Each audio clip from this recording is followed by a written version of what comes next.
eSports. These are definitely the two teams vying for second on the ladder right now, and it's a big, big matchup here. Yeah, and of course, Legacy managing to go up to that 4-1 stage, not wanting to fall to that 4-2 situation, giving the 4-1 over to the Direwolves. But the Direwolves have looked fantastic, and we'll see whether they can put up a better fight than Team Immunity did in the last matchup. But we are, of course, into Champion Select, and Kalista going to be banned away first. Of course, Tallywhacker and King both favoring that champion, and Ari, of course, going to leave the Rift. It's very interesting to see Kalista. You know, she's just come available recently in competitive play. We see people poking their heads out. We saw Radia playing Kalista, a few people trying it out, and then a week later, you know, when teams have had time to scrim with it, teams have had, you know, just kind of really assessed what happened, permabanned. Oh yeah, just taken off the Rift. And I just took a long time trying to remember Sion's ability names. Of course, Decimating Smash is one of those ones that is relatively easy, but the rest of them are a bit ridiculous, and he gets banned. Of course, right in my face. Lysandra also going to be banned away as well, has a gigantic win rate at the moment across the league, so not going to want to give her out into the hands of anyone, either Sharp, Perfection, Cardred, Choo-Choos.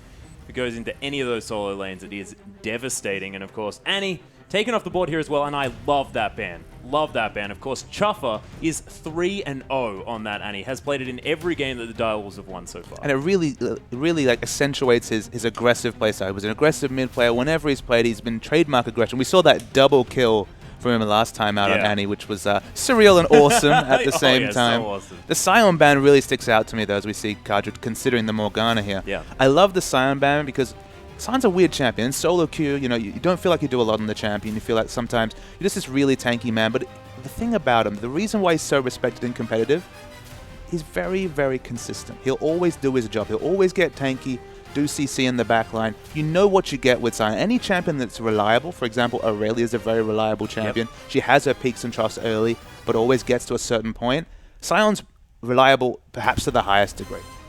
But over the other side of the Rift, we do have Hecarim and Rek'Sai being locked in, and Perfection has been playing a lot of Hecarim. And Soulstrike's actual Rek'Sai was wonderful last week as well, so these are really powerful picks. And now they're set for frontline. They've got basically two high damage, very tanky initiating frontliners. And Legacy, they need to retool. They've got the Morgana, the single target CC negator, but it's not going to do much against Rek'Sai and Hecarim. And Hecarim, I mean, he's going to get Dark Bound and while he's trying to come in, but then he's just going to Onslaught of Shadows or just canter into your face, being that horse that he is. It's very, very difficult to escape from a Hecarim. He generally runs pretty quick. Definitely. There's a lot of initiation potential. And Legacy, they didn't give anything away with their first pick, but we're definitely going to get a flavor of their comp. As I see you kind of look a bit pensively at the Thresh. We've seen Morgana in the mid. We've seen Morgana all over the place. Choo-Choo's picking up Morgana, I'd be surprised about, just because, again, he's looked so excellent on those proactive champions, the Syndras, the LeBlancs of the world. He can definitely go the other flavor. He can play Morgana, but it's been locked in. So Thresh going to be taking the AD carry role, I assume. Yeah, so Tallywhacker going to be on the Thresh, and it's going to be a support Lee Sin with Morgana top. That is what I would assume. Varus is being hovered here as well, and if that gets locked in, then we might just be right. Who knows what's going on? Obviously been polishing up on your meta picks. Definitely, you know the rules. We talk about flex picks, and I think you nailed it. Much solo queue recently for some reason. Yeah, my AD carry Thresh hasn't been really working out. A lot of burst on that queue. Scales with AD and souls. If you're ahead, I know, right? You might lose a little bit later. Yeah, no, I definitely did a lot of losing. But King is going to be looking at the Sivir here, of course, a very contentious pick in our last matchup that we saw. Of course, Immunity being quite polarizing on that champion, but King having some success on that champion as well, as Sharp looking at a Janna pickup and is going to lock that one away. Definitely a very strong Janna lane. Of course, some Janna lane matchups, she struggles with a lack of sustain. She's only really the peel support. But in that lane with Sivir, give her the flat AD. She'll clear the waves, and they'll be pretty happy. Yeah. Makes your boomerangs cut down minions a little bit faster. Also helps you with killing the old enemy champion every now and again. And we'll see what Legacy do to round out their team comp now, because of course that could be Cardred playing the Morgana in the top lane. We've seen Morgana top across other regions, but will most likely be Choo-Choos. And they are picking it away from Sharp here just a little bit. Of course, playing Xerath in his first couple of games and then picking up that Morgana, but see whether it does work out for him, because I'm not entirely sure whether it necessarily worked. That was in a game that they lost. Well, they picked 3 supports already, so you knew they were going to pick a hyper guy. They opt into Jinx. Jinx is a very favorable lane matchup against Sivir, especially after a few levels with a bit of AD. will definitely duel very excellently against the Sivir coming out of King. So they'll light that lane matchup. Of course, they have the Black Shield. They have the mobility of the Thresh, and of course, Lee Sin's disengage. And yep, they've pigeonholed it as the Morgana top against Hecarim. Going to try and clear waves.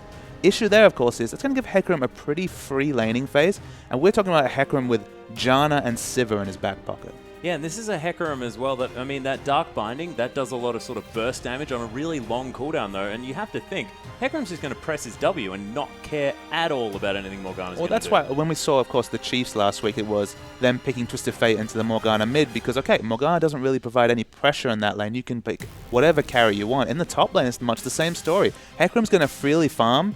He could even opt into a greedy build like the Trinity Force into tanky, pick it up at a decent clip. He's not going to get punished by Morgana. And they already have the move speed utility tools in their kits.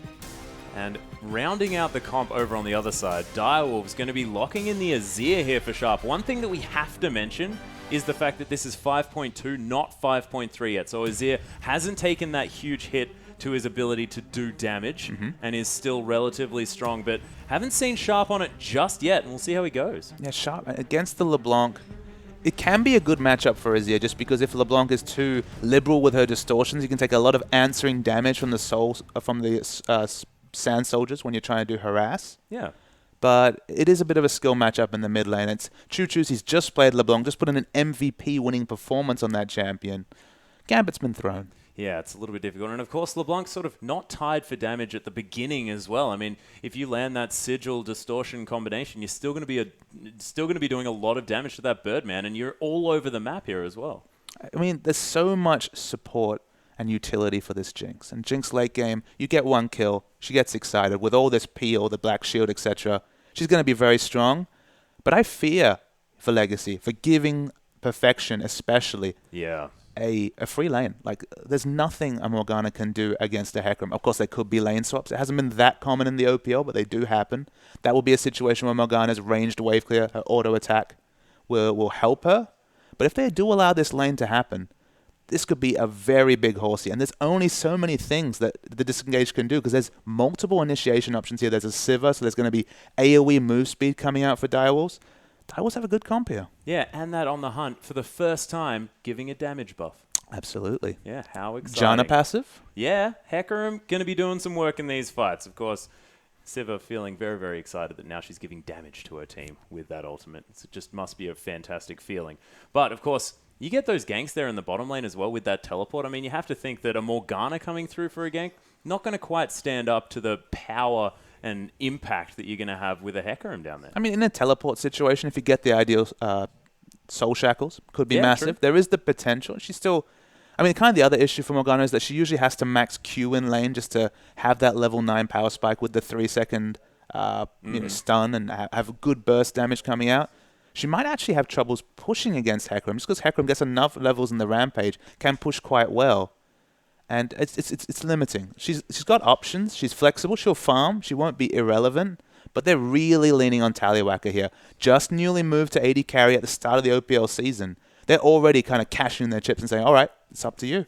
And also, if you have a look at Tallywacker's match history there, especially in solo queue, he's been playing a heck of a lot of Jinx, trying to make sure that everything's coming through. And this could be a comp that they've been working on together for quite some time. Okay, and we do have a Twitter plug to put forward here. So if you do think the Direwolves, with the picks they've come up, are going to win, hashtag DW win. Legacy, though, they're coming off a victory. Hashtag LGC win. Yeah, and of course, both of these teams looking fantastic so far, only suffering one loss apiece. It's going to shape the standings here for sure. Legacy, they've got a very hard comp to execute after a long game, a long, draining game. Direwolves are coming off momentum of a victory. They got some power picks, but it's going to be a close one. Yeah, and they're also fresh as well, you have to think. I mean, over on the side of the Direwolves, things looking pretty good for that team. Coming off a convincing victory as well, which is definitely something to note, whereas Legacy, I mean, they were looking a little bit shaky there towards the mid-game against Immunity. Of course, their comp managing to outscale towards the end, but no Sion to be had this time with his infinite scaling health pool and invulnerability to anythingness. Yeah, I'm already getting the top lane banned, so that's a good thing there for Khajiit on his new role. I guess for me, Legacy, if they want to get this game going, they don't want to push it to late because we've already talked about the Morgana versus Hecarim matchup. It's going to be that the mid lane jungle duo that's propelled them to so many accomplishments already. Choo-Choo's and Carbon, LeBlanc and Lee Sin. They've already got an amazing skirmish duo there. We talked about it last game. We expected the LeBlanc Elise combo to really go off in the mid game and get picks, and it didn't happen. They need to execute on it here because they do have such a power trough in the top when you compare those champions. Morgana in the late game, Dark Binding's going to be nice, Black Shield's going to be nice, damage is going to be fairly negligible, and Hecarim's going to run wild. Yeah, Hecarim is just going to be a complete stallion in these fights, tearing people apart. But Carbon sitting on this Lee Sin here, I actually quite like that. I mean, Elise has been falling out of favor just a little bit here. And of course, a very popular pick in Nemesis draft, which actually makes me think that maybe backhanded comment, maybe? Yeah, compliment? Maybe just a little bit. I mean, Azir on this patch also. Not the on 5.3, not the biggest threat, but 5.2 still very relevant. But, of course, Carbon now on Lee Sin, able to do a lot more damage in these ganks early game. Do you think that he's going to be focusing on especially that top lane if that Dark Binding manages to land? I mean, that could be a horse that could be killable here as we hop onto the Rift. I mean, the early levels, that's your best chance to kill the Hecarim. Yeah. I think we're going to see a repeat of last game. I think we're going to see the early level 3 gank in mid. They were successful in taking down Cheese very early in that game. If they can get a sharp overextending in mid, that might start the snowball for LeBlanc. And we'll also see whether Legacy decide to scout for one of these lane swaps here as well. Of course, Cardred very safe in that situation. Does have that puddle that he can put down and then move away from the lane and not get harassed out. But so far, defensive starts. We do have a 3-man invade towards the red side of the Direwolves jungle. Yeah, we're going to see some scouting for wards. On the minimap, you can see also going to be aggressive wards coming out from Legacy. The lane swaps are on, you'd have to think. Yeah, well, they do have scouting wards available here, and we'll see whether Legacy react to that one. Choo-Choo's just walking away from 4 people. Actually going to distort on top of them as well, as Soul Strikes takes a fair bit of damage here. And Tallywhacker just going to move to the side and just say, yeah, no, it's fine. I'm not here. It's okay. 3 members strong still towards that top side on the side of Legacy. We're going to see the lane swap instigated here from the Direwolves. It does look like we're going to see some vertical jungling, although never show until 1 minute 55 hits as Choo-Choo's doesn't want Soul Strikes to start with full health. Yep, he's still not going to. That's a distortion and 2 auto attacks. Certainly doing some work. He wishes that he had a Spell Thief's Edge. Could imagine sitting in that mid lane. Carbon and Cardred are still very aggressively positioned, and they've backed away from invading this red, so they're not going to trade reds. They have to be careful here, Direwolves, that they are at risk of being 3-buffed. Yeah, Perfections is going to spot this duo doing the red buff, but Carbon is able to smite that one away. Cardred actually picked that one up. That, you have to think, was a mistake. That is awkward. Yep. But, you know, he's going to be much better at harassing this horse out of lane. That ranged auto attack. He's got the ranged versus melee advantage. It's going to burn now. Yep. A little bit disappointing start here for Legacy as far as that buff transfer is concerned. Soul Strike's going to be able to take away this blue buff, of course. There is no pesky top laner in order to steal that one away, so he's going to definitely nail that level 2 mark and head towards these walls and continue jungling. Of course, falling down a little bit low, but he'll be fine. It's worth noting, though, and this is being understated a little bit, he's been 3-buffed. You know, he's already had his red stolen. We see Lee Sin's already navigated straight to his own red, had a leash from Thresh just to help out. Even though it wasn't an intentional pass over, they would have preferred to have the experience on the Lee Sin.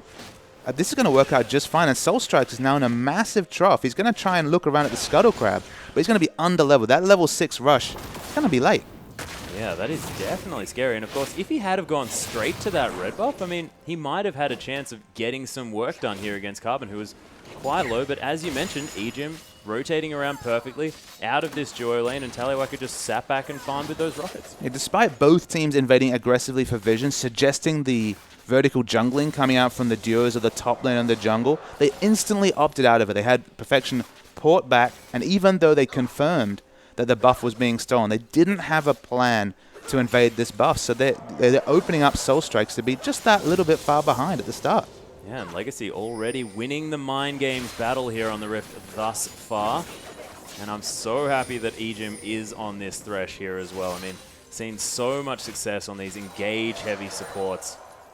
And see what he manages to get done this game because, of course, known as a bit of a hook lord. Yeah, he does have those skill shots. They feel like they're targeted sometimes when Ejim's putting them out. That one wasn't so targeted. but he was just checking to see whether there Sometimes was you build them up, Atlas. I know. No, it was a scouting hook. Scouting hook. We're fine. Absolutely fine. Choo Choo's just preparing his minions here so he can last hit effectively under this turret. Not going to quite manage to nail it, but of course the gold's still very, very close. Soul Strike's picking up the blue buff here, actually, as Carbon didn't head round there, I believe. Was that a successful steal there, Papa Smithy? I'm going to say no, because it's just worn off. Not coming through this. But more importantly, he's against a high-pressure jungler in Carbon on Lee Sin. He's picked up both Scuttle Crabs to give just that much more vision to his lanes. He's opening up safety and, of course, a nice bevy of gold coming out from both those Scuttle Crabs. So it's definitely not the big buff he wanted, but it relieves pressure from his lanes as he just returns to power farming. Yeah, and you get a fair bit of gold as well from taking down those Scuttle Crabs. About 80 gold once you do complete that jungle item, so not too bad here. You'll be able to head towards that warrior enchantment all that more quickly. And of course, can navigate around the jungle very quickly as well with Rek'Sai's wonderful tunnel network. You can see in the top side of the map, though, 6 CS is the lead here for Perfections, but we thought he'd have run of that lane, and Cardred doing pretty well. Cardred's doing fine. He's maxing the Tormented Soil, so he is trying to counter-push. It does take time for him to counter-push. He does some decent trade damage, but Perfection, he's not worried about dying anytime soon. No, he's actually more than happy just to tank up all of the minions. Knows that Cardred not going to be doing all that much to him. And he's probably going to pull back. And he is the regen lord with all those buffs. That's the flash on Burrow, though, from Soul Strikes. Manages to get down the Prey Seeker here, as well as the Chompers from Tallywhacker as he tries to get out of this lane. A very aggressive gank. And managing to pick up the flash here from Tally. Yeah, and Ejim also actually went for the flash hook. He was hoping to hook King under turret, but he was steadfast with his use of the spell shield. Cancelled that out, and now double flash down for Legacy's bottom lane. Yeah, beautiful play here, and Direwolves managing to add their pressure to this lane. And we were talking about the fact that Sivir struggles a little bit in this one. They're managing to get back, and look at those spell shields. They're wonderful. It's actually pretty easy against Ejim, though, because you just assume that every single time he throws out a hook, it's going to land. The preemptive spell shields. Yeah. Not quite Captain Jack required in terms of the cleanse or the spell shield in this case, but he's doing pretty well here, King. Yeah, no, that is probably one of the best uses of reaction in the game that you mentioned. So, not quite there, but still pretty damn good as Tallywhacker. He's happy to push out just a little bit, but Soul Strike's coming around again. Does get the burrow through. Tallywhacker, oh my goodness, that was so close. Oh, the hook actually landing here. Chopper forced to flash. He's in a bad position, and Carbon picks up first blood coming in from the backside. Nice boomerang gonna land, but King forced to use that flash to get out, and Legacy, they may just transition to a dragon. That was a really good transition coming through from Kajada. I'm not sure if Perfection had level 6 available yet, but elected not to rotate whatever the story. And Legacy, a kill and a dragon, that's a big advantage to pick up. Sharp's out of mana, so he might want to back away in the mid. Yeah, going to be a little bit difficult, of course. Does have that barrier available. Fantastic for color coordination in that mid lane. Ah, yes. And Perfection's got a lot of work done to that turret in the top side as well. So maybe Direwolves just thinking, okay, we just want to get as much map pressure as we can. Of course, those 6% stats not doing as much work in this early stage of the game. Could that be their thinking? I mean, the one thing I can say about their thinking is Perfection has really smartly built here. He is going for the carry item first, recognizing the low kill pressure in lane, starting off with a Phage. He can work towards Trinity Force, know that he won't be bullied in lane with it. And look, if they just give Perfection time to farm, he's now built himself up an 18 CS advantage in top.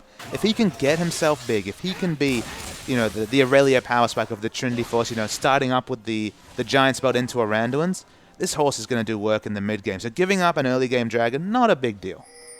Yeah, Choo Choo's trying to get some harassment down to Sharp here as well, who, as you mentioned, just going through mana. The mana pool falling down very, very low once again. Carbon with the return steal on this red buff. Wants to have complete control. Takes the lantern over the wall and even manages to steal away that tunnel here as well. Carbon now transitioning towards the top side. Of course, that wave pushing towards Legacy. Tallywhacker able to have some time down here in the bottom lane just to catch up in farm. Of course, King, the farm lord, able to do some work down here, but he is going to be able to even that one up. And even though he's had no impact in the lanes, he's actually very similar in experience here. Is Soul Strikes to Lee Sin. So although he hasn't had the big buffs, picking up the Scuttle Crabs and just staying in the jungle has kept him competitive, as Perfection might want to be a little bit careful in the top. Yeah, and that hasn't been the name of his game thus far. True. Of course, Has that flask ticking away, so a fair bit of regen. Oh, Dark Binding is actually going to land. That's going to spell Carbon's time to come in. There's the Onslaught of Shadows, breaks the Soul Shackles, and Perfection's able to get out. Yeah, of those AoE initiation ultimates with a targeted ground, I mean, it's the longest range one for sure is Perfection on the Onslaught of Shadows, so able to easily get away from the Soul Shackles tether. It's not a problem at all. Does still have that teleport available as well as on the other side, Cardred not having that ability just yet. You have to think that this horse does decide to head towards the bottom side or anywhere else on this map he could have an impact, but not until that ultimate is back off cooldown. You can see the respect, though. He has been forced to go into Null Magic Mantle. He hasn't pigeonholed himself into a Trinity Force rush just yet. Of course, so many things that Hecarim wants comes out of the Phage between the health, attack damage, and even the move speed that the proc gives, giving him extra damage. So even more movement speed scaling as he looks down very fondly at his Janna and Sivir friends. Oh, yeah. He's doing just fine. And in the bottom lane, Taliwaka doing very competitively in this lane. And this when the BF sword is completed, that Sivir has to be very, very careful with her positioning. Yeah, there's also the fact that Taliwaka is just so able to clear out these waves as well as that Janna shield going to not last very long at all. There are the Chompers in the box to come down as well. Chomper taking so much damage. The Monsoon going to help him, and wow! Steps out of the way of the Super Mega Death Rocket. And he is going to be fine. Choo Choo's, on the other hand, not so much as he answers back with a lot of damage, but doesn't quite land the distortion. And Soul Strike's going to make his way out. King with another brilliant spell shield. And the heal to get him out of the way of that Sonic Wave as well, as Carbon did pay a visit to this bottom side. Doesn't even get that ward as it times out as he gets here. And action all across the map, Papa Smithy. And King didn't have flash there, so it actually was very fortuitous that he was on the ball with his spell shield. Had to use his second summoner. So for the next minute or so, he's in a lot of trouble. But yeah, there was tussling on the top, tussling in the mid. 28 CS advantage though on top. Cardred needs to be a little bit worried here.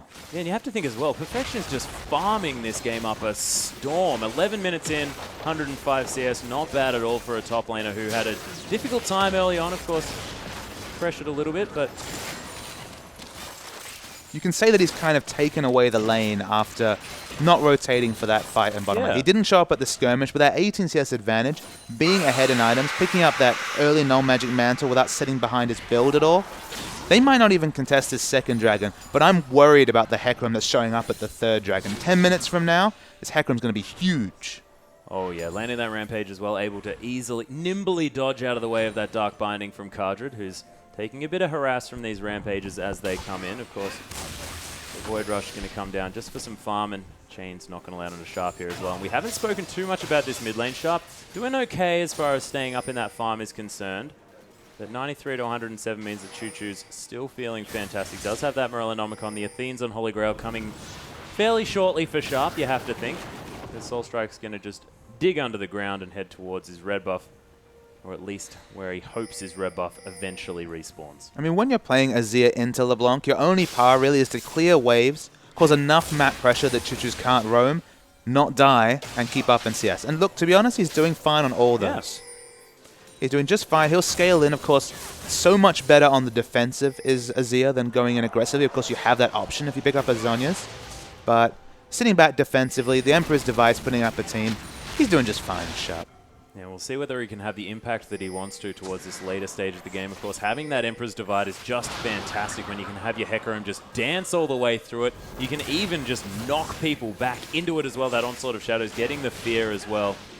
So able to use that, bounce people into a wall. Could be funny if we see some of the interactions here as Carbon's going to kick King out. He could be in a lot of trouble. Chains land from Choo Choo's, not going to quite get the snare as Super Mega Death Rocket doesn't finish the job either. Soul Strike's now looking to come in. There's the two-man knock up from the Unburrow, but for some reason Carbon's alive. Just going to back Sharp now in a lot of trouble as Taliwaka gets excited. Sharp manages to pick up Carbon, who is backing in such a silly position. Zap going to find a minion, and Sharp trying to get out here as the Scrying Orb just going to see him on his escape. Ejim wanting to do something, but not quite able to find it. Yeah, both Carbon and King fell so low at the start of those engages at different points. It is a one-for-one trade. Both junglers falling in the end. I like Legacy for being proactive. They're trying to counter Perfection's free farm style with invading these objectives, smartly trying to take them with the skirmish power of the LeBlanc, but they've been made to pay for it. It's very even so far in this game. Yeah, Soul Strike's going to use that Void Rush just to get back towards this dragon, which has come back up yet again. Legacy looking to make it 2 on that count. Direwolves wanting to get on the board. Legion going to back on top of a ward here, and they're going to notice the fact that that Thresh, the playmaking Thresh, going to be heading back to base. He's going to now clear out that ward, and Direwolves might have an opportunity for Dragon here. Perfection in top. He's not interested in contesting Dragon. He wants this Trinity Force at a decent clip, about 500 gold away from it. Knows it's going to be a trade for Dragon at worst, so of course global gold in exchange for the second Dragon, not a big deal. They're trying to force though, and we could see a big fight. Yeah, teleport coming through from Cardred here just to try and secure this Dragon. Nice Dark Binding's going to land on a King here, but you can see Sharp doing some work with those Sand Soldiers, and in comes Perfections. We'll see whether he can get anything done. Immediately exhausted, booted out of the fight, but that may secure the Dragon here for Direwolves as they do pick it up. Nicely played, and Perfections using that teleport, getting the objective. Yeah, the Trinity Force wasn't completed, but the amount of zone control already from Hecarim, you have to feel that later in this game, that'll be because of his items, but just the pressure of the incoming teleport, it harangued Legacy away from the Dragon, and Direwolves, to some degree, steal that one away.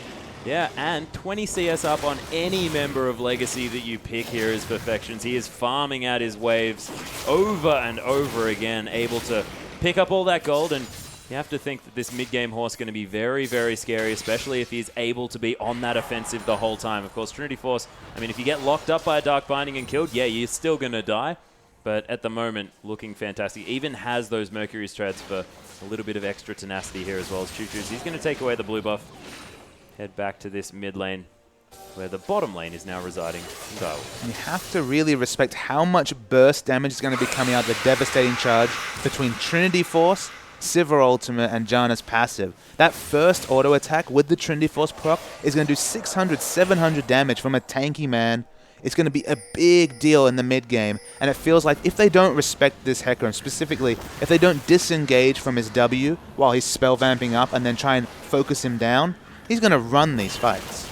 Yeah, and we have to go back as well to our point about Perfections earlier on. I mean, the game that Direwolves managed to lose, Perfections gets camped. This game hasn't been looked at as a lot of harass does come through from Choo-Choo's, but Perfections, he's had run of that top lane, and that might be the mistake that Legacy have made. Well, what Legacy have committed to, it's playing around Perfection. It's, all right, I'll take all your red and blue buffs, I'll try and get advantage on the other side of the map, we'll try and monopolize dragons, and hope that the game kind of scales away from Hecarim. Obviously, if the game goes even and Hecarim shows up at a fight, it's going to be a big deal for Legacy. But they haven't really been able to push the lead barring red buffs, and they haven't transitioned that into turrets. They're one up in turrets, but the gold lead doesn't lie with them.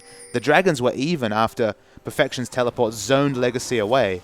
And this horse, he's going to be irrelevant very, very soon. He's already easily got enough gold for his Trinity Force. Just not wanting to go back to base just yet. Wants to be able to pick up this outer turret and then potentially go and roam the map. Gets himself a nice chunk of gold for that one as well, and for his team. And that is going to be the first tower on the map here for Direwolves, answering the mid lane, the bottom lane turret, sorry, that Legacy managed to pick up earlier on. Of course, you can see Tallywacker now already with the Infinity Edge, those couple of assists helping him out, even on CS now with King, which is fantastic. Him picking up an Avarice Blade, so probably going to be able to head back and finish that Infinity Edge, you have to think. The power spikes are on for Direwolves. They want to fight right now. Trinity Force Merc Treads already complete for Perfection. Infinity Edge complete for Sivir. This is a big point of power for Direwolves. They can take any fight they want because there's no way that Legacy can be competitive, barring a strong pick coming out of Choo-Choo's. And Choo-Choo's definitely has potential to make that one happen as well. I mean, we saw his LeBlanc in the last game able to be exactly where he needs to be, killing exactly who he needs to. But he's going to have to do it to make this one work. Of course, if that horse gets anywhere near a team fight that's a 5v5, you have to think it's going to go in the way of Direwolves. Yeah, he's a couple of items away from being unkillable. Right now, he's just trading upon the Spirit of Dread, spell vamping off, all the damage happening in AoE. So if you can kind of navigate away from that as if he was, say, Karthus in his Death Defied and move away from that AoE and re-engage afterwards, he's still a melee champion with Trinity Force. Like, he's still killable. But he needs to be respected, and they just don't have a plan to deal with him as far as I can tell. They're treating him like a Nasus. They're saying, all right, you do your thing over there and we'll win the game elsewhere. And they've been on point with their dragon control, but Hecarim's going to start grouping very, very soon.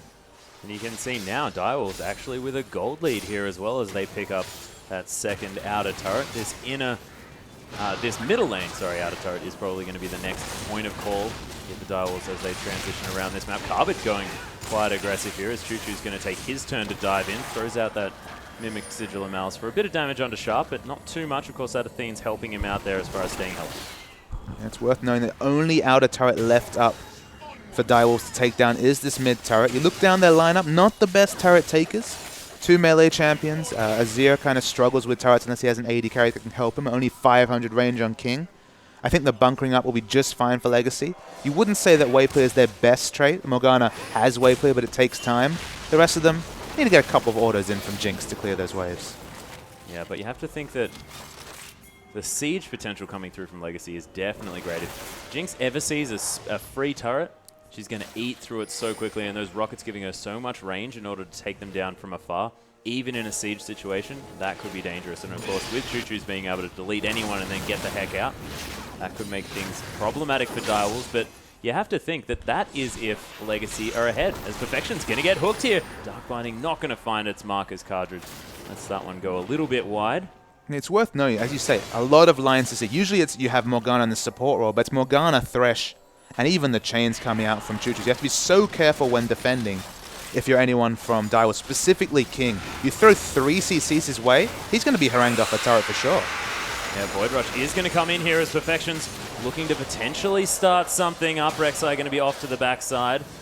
There's Sharp just going to zone some people away using his Sand Soldiers. Sharp going to get hit by that Zap. Perfection's maybe aggressed on here, but there's the Onslaught of Shadows. Carbon taken down almost immediately. Ejim off the map here as well as a double kill from King comes through. Tallywacker gets destroyed. A triple kill now. Perfection's picking up another. And Choo-Choo's the quadra kill for King. And Direwolves turn it on. Direwolves turn it on so quickly there. You could see the immediate burst coming out. The Hecarim was huge, but no one paid attention to King, even with the assassination kill on Choo-Choo, just backing far too aggressively. And it's amazing how a team that's been farming up, Perfection's been up the top, topping the CS charts, 208 CS already on this Hecarim.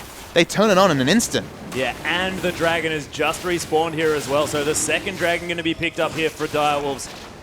Things looking a little bit dicey here for Legacy as Direwolves have shot up to a 5,000 gold lead, almost out of nowhere. 2 turrets taken and a dragon and an ace. Ridiculous. Let's have a look at the replay. So we'll watch the fight. They get Perfection low, but that's not really a big deal. He gets into the mid fight, but watch the burst damage coming from King, who's completely allowed to run at Tallywacker. Why aren't you running around your AD carry? Well, it's because the rest of your team's dead. Yeah. And Choo-Choo's, he thinks he's all right. He's not.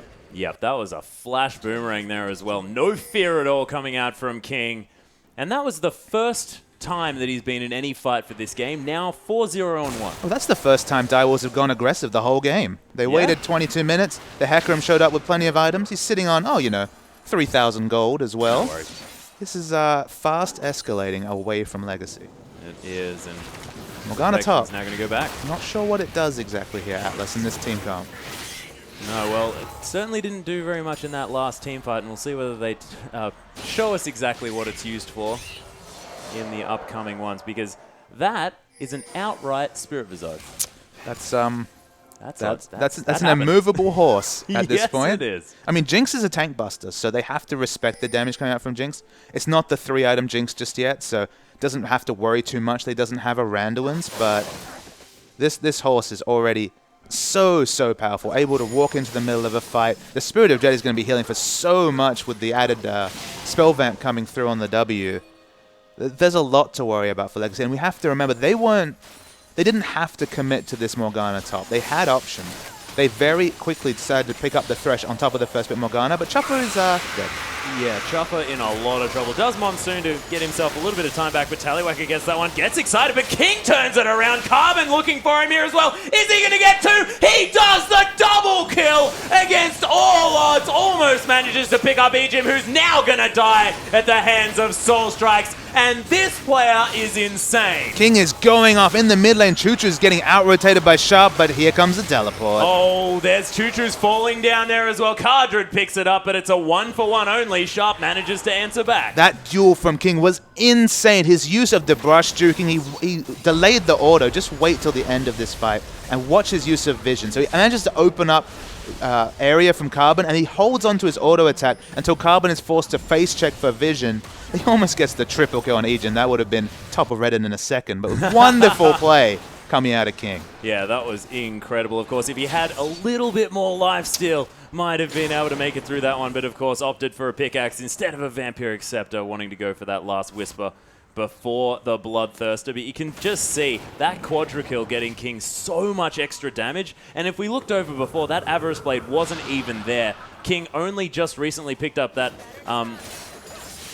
Static Shiv? No, it was just the boot enchantment. Alacrity enchantment on his boots, but he had the Static Shiv, had that pickaxe, and of course the Infinity Edge as well. So already just had so much damage. And now, I mean, they're going to be thinking about this horse and how huge he is in the backline because his farm is out of control. Now 20 CS up on the minute count, which is just so scary coming through from this top laner. But Siva's going to be wrecking people. I mean, but she confirmed that in the fight with the Quadra kill. I love the Alacrity pickup just because you could say, all right, if she had lifesteal, she could have out-lifestolen and lived in that fight. She's just doubling down that passive movement. The Fleet of Foot with the extra 15 flat move speed is going to be able to open up more space from these melee champions like Carbon and get the damage in. So it's an aggressive option. It doesn't use an item slot. Not a bad pickup from King at all. Yeah, and it's also flat movement speed as well, so stacks multiplicatively with her ultimate. Multiplicatively. Yeah, thank you A word very of the much. day from another day. Yes, it was. But see, I learnt and I used it again. Top marks. Wonderful. Thank you very much, Papa Smithy, the word god. King going to be taking down this Gromp, but the top side looks to be where the focus is now for Direwolves as Soul Strikes can use that Void Rush to get up there. Jim is waiting. Cardra going to take just the tip of that. Boomerang Chopper actually gets hooked here a little bit. Back into the box here as well, as he's just going to use that Monsoon to heal himself back up. But this Siege may not necessarily be on as Perfection's running around very quickly as this horse. Sharp forced to back away here as well. Going to use that Aegis to avoid the zap damage. And Legacy have an opportunity to start something, but Direwolves saying, nope. Our support took way too much damage. Let's back away. Yeah, I mean, just the same flavor you were talking about when it comes to poking under turrets is true when they're trying to take a turret. Direwolves will struggle to take turrets with just Siva trying to get in the autos. And if any of their squishy members eat one of these Lion CCs, we might see an overcommit coming from Perfection. So smart to back away, buy your items, get in position, because it's the dragons and the barons where Direwolves comps works the best. It's the open areas. When they're kept under a turret, a little bit more difficult for Direwolves other than the sheer turret dive. Yeah, and we've seen Perfection's sort of Achilles heel sometimes be the fact that he just goes in on almost everything, but that time definitely playing it down just a little bit and really respecting Legacy and also knowing exactly what the comp wants to do. And they don't have to engage there. I mean, they have a lead. Why not just hold on to it? They'll wait for this dragon. This is going to be the place where they really want to hard commit onto a fight. I mean, they have a lead, and even though it's a Jinx versus Siva matchup, they have a scaling advantage just because, I mean, Perfection's going to run wild this game. He already is 104, 294 CS, rushing towards 300 before 30 minutes, so you know he's on a good clip. And I feel like every reference I make is a horse reference, but sometimes it's like that. And Legacy, he's they on just a good clippity-clop, ladies and gentlemen. Clippity-clop. They need to double down the vision, though, because, again, it's the picks. It's the Lion CC. That's all Legacy have, because in a sheer 5v5, Hecarim's basically already outscaled them.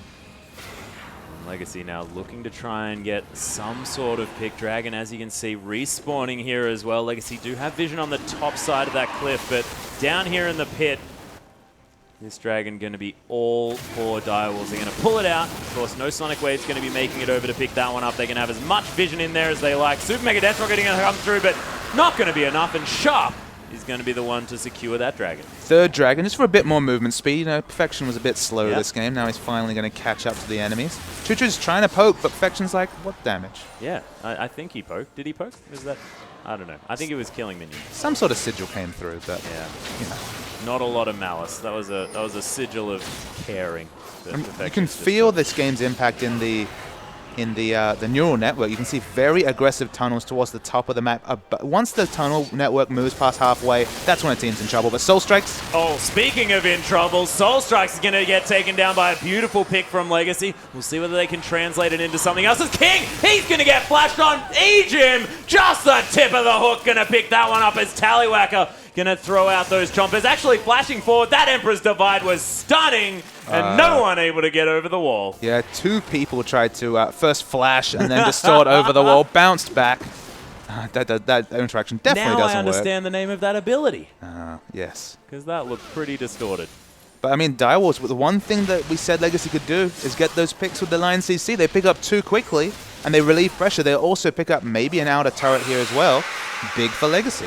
Huge as Ejim and Carbon going to push down this outer turret. Direwolves, they don't want to let it go as the Lantern is going to get picked up here from Carbon, and he is going to be able to survive for yet another day. But as is the outer turret there in the mid lane, of course, 3 turrets now gone on the side of Legacy, but on the side of the Direwolves. But that's not true because 2 of them are Sun turrets.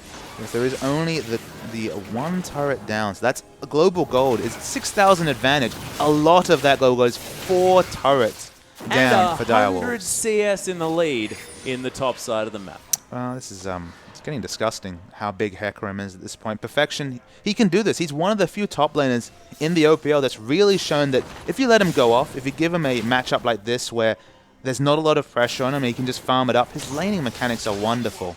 And okay, I mean, his teamfight rotations, they're not perfect yet, but when you have such strong laning, there's just so much to work with on a player like this. Yeah, and I mean, it's not that difficult to press that F button and just get in amongst the fight as well. Has that teleport available. Ejim taking a fair bit of damage as Chompers come down. Not even going to get spell shielded as they're not going to get procced just yet. And Legacy now on the back foot once more. We'll see whether they can get another pick, get themselves into this one as King takes down that Gromp. Now has himself a little bit of life steal and nice spell shield work there as well to block out that sigil as the wave clear is on now from Tallywacker. He is able to clear out these waves very, very well. Of course, has that static shiv as well as those rockets to really get that AoE happening. It's worth noting also that Perfection's level 17.5.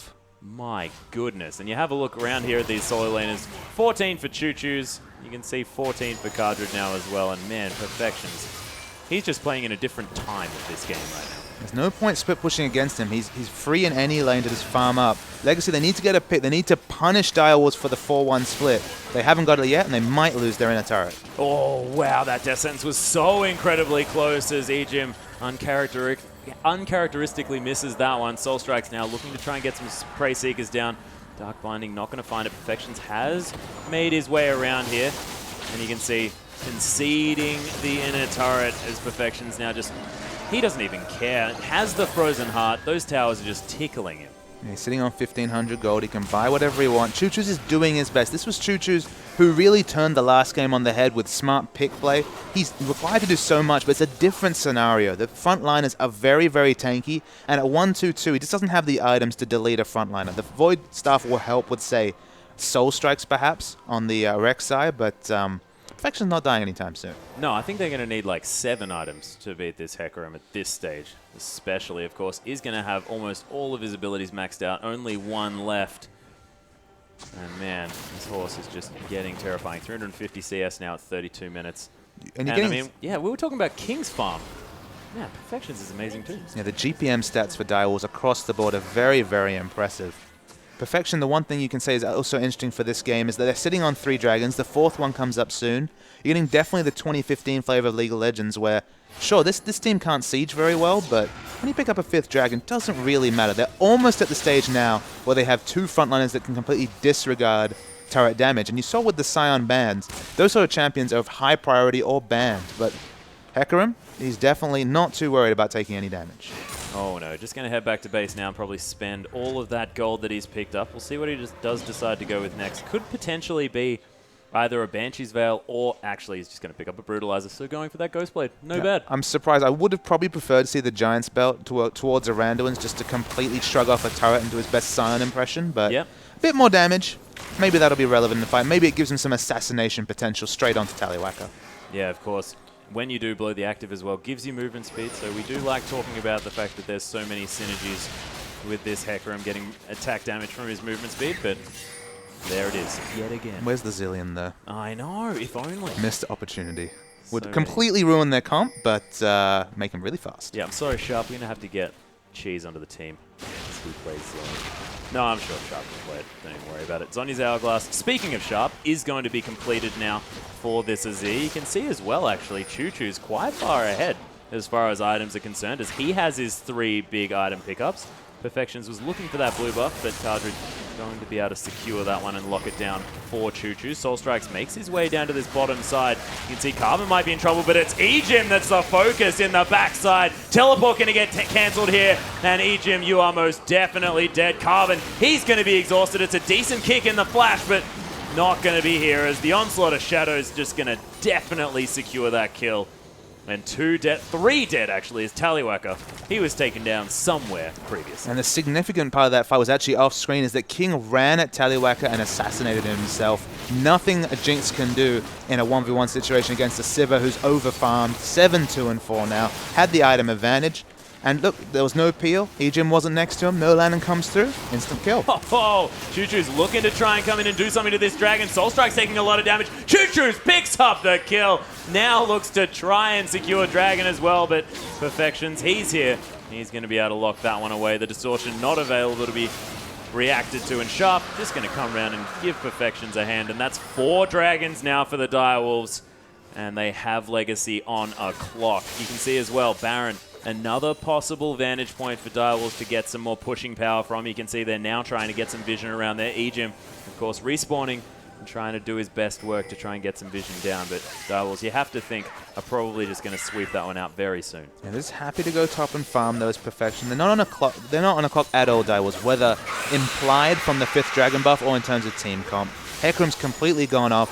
Sivir in the late game, she won't be Jinx, but in accentuating the strong frontline she has, is going to be doing just fine in terms of damage. And Tallywacker, he's just been struggling. Like, there's plenty of AD items. He's building up the damage, but his team has not been able to peel for him whatsoever. And it's just so difficult to peel away Perfections on this Hecarim as well, who now has that Ghost Blade completed.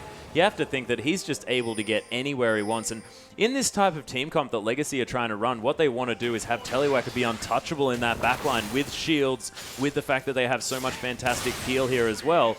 But they just haven't got to a stage where they can utilize that part of their comp. Well, I mean, the big issue is that if she's at the back and dealing with a diver, they've got excellent disengage between Ejim, the Black Shield, but against AoE threats like Hecarim, they don't have that much to offer. It's not linear engage coming out from Direwolves. They have a lot of different options, and everyone will be closing the distance with the On The Hunt. So here we go. Speaking of the On The Hunt, Tallywacker was there for a sec. Ejim as well. The amount of damage coming out of this lineup is absolutely insane. Direwolves now, look at Carbon. Half of his health from 1 crit. Triple kill now for King. I have no idea how to talk anymore because that was too much damage. Yeah, I actually verbally gasped as instantly died, did Tallywacker. The burst coming out, the devastating charge Trinity Force proc, and a crit coming out from King, and he was dead. Oh yeah, I thought that was just 1 crit. King is just doing so much work. That Baron just evaporates here as well as Choo-Choo's. He gets knocked up. Perfections looks for the kills, but Soul Strikes locks that one down.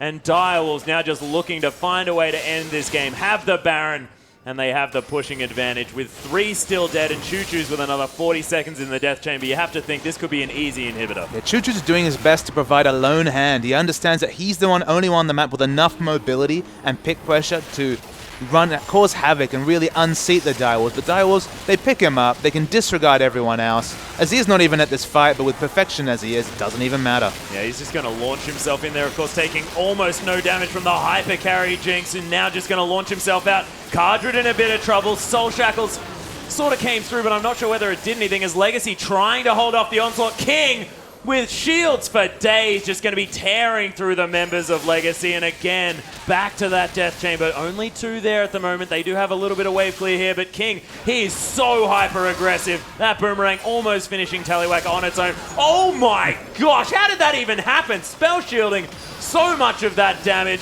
And Direwolves just going to end it here. It looks like the onslaught of shadows to come through as well. Another double kill. King runs onto the fountain because why the heck not? And Tallywacker is the last man standing, going to try and do what he can. Gets exhausted for his trouble. Perfections dives in as well. But, of course, this horse, so amazing. Able just to sidestep that Super Mega Death Rocket. And Direwolves, what a dominating performance and perfect knowledge of their power spikes in that comp. What a graceful sidestep and kind of typified everything about Perfection's game.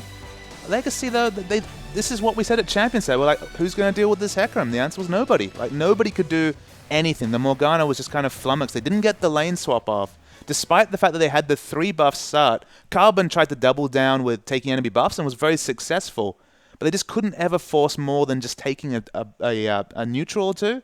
And Hecarim outscaled everyone. Yeah, a little bit unfortunate, but let's have a look at a replay just to see how the Direwolves did it. And this is King with the sweet outplay. So this is a very low kill game. It's only 8 kills at 23 minutes. The Direwolves, they're already significantly ahead of gold. I mean, so much of it's already on the Hecarim, but we'll roll the tape here as King is going to get ganked. That's what's going to happen here, is that King will get ganked very, very shortly. As you see, Legacy are the first to react to this situation. Chuffer gets picked. He does fall, but this is when King goes so massive. So he uses extra auto weaving, but just watch him holding on to his autos in vision. He doesn't have any lifesteal, but he opens up space so well.